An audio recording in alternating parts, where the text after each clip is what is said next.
Right to privacy, जो हमारा जो निजता का अधिकार है अपनी व्यक्तिगत जानकारी को एक तरीके से कंट्रोल अपना उसके ऊपर रखने का, और दूसरी तरह हमारा जानने का अधिकार जो हमारा सूचना का अधिकार है, उन दोनों के बीच में एक संतुलन और उन दोनों के बीच में एक बैलेंस कैसे किया जा सकता है। तो एक्चुअली इसमें सबसे जरूरी अगर हम बात सोचें, सब साथियों को याद होगा कि जब आधार एक्ट को चैलेंज किया गया था सुप्रीम कोर्ट में, और इनफैक्ट ये चैलेंज था कि आप किस तरीके से हर एक जानकारी लोगों से मांग रहे हैं। आधार को आप राशन कार्ड से लिंक कर रहे हैं, पेंशन से लिंक कर रहे हैं, इनकम टैक्स से लिंक कर रहे हैं, ड्राइविंग लाइसेंस से, पासपोर्ट से। तो ये एक सवाल पूछा गया था कि बिना किसी कंट्रोल के, बिना किसी चेक्स एंड बैलेंसेस के कैसे ये सरकार इस तरीके से इतना ज्यादा लोगों का, 100 करोड़ से ज्यादा लोगों का डेटा इकट्ठा करके जहां मन आ रहा है लिंक कर रही है।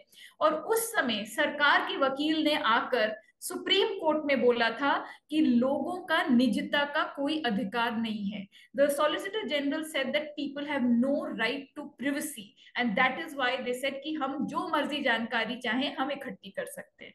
इसी सरकार ने, इसी सरकार के सॉलिसिटर जनरल ने जब इलेक्टोरल बॉन्ड्स का जब चैलेंज किया गया और उसमें पूछा गया कि आप हमें नाम बताइए कि कौन है ये सीक्रेट डोनर जो पॉलिटिकल पार्टीज को लाखों करोड़ रुपए दे रहे हैं, तो इसी सरकार ने आके सुप्रीम कोर्ट ने बोला कि लोगों का जानने का कोई अधिकार नहीं है कि ये कौन कौन लोग हैं जो पार्टियों को पैसा दे रहे हैं। Citizens have no right to information to know the names of donors. तो देखिए सरकार किस तरीके से दोनों जो अधिकार है वो अपनी तरफ खेल रही हैं, कि जब मन चाहता है कि वो जानकारी लेना चाहते हैं तब वो बोलते हैं कि हम तय करेंगे कि आपके पास कोई राइट टू इंफॉर्मेशन नहीं है, आपके पास कोई राइट टू प्रिवेसी नहीं है, इसलिए हम जो मर्जी ले लेंगे।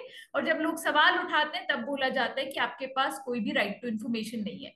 और इसमें सबसे अहम बात क्या है कि ये जो अधिकार है ये सरकार के नहीं है, ये हमारे अधिकार है। These are the rights of people. Right to privacy भी नागरिकों का अधिकार है और जानने का हक भी लोग नागरिकों का अधिकार है।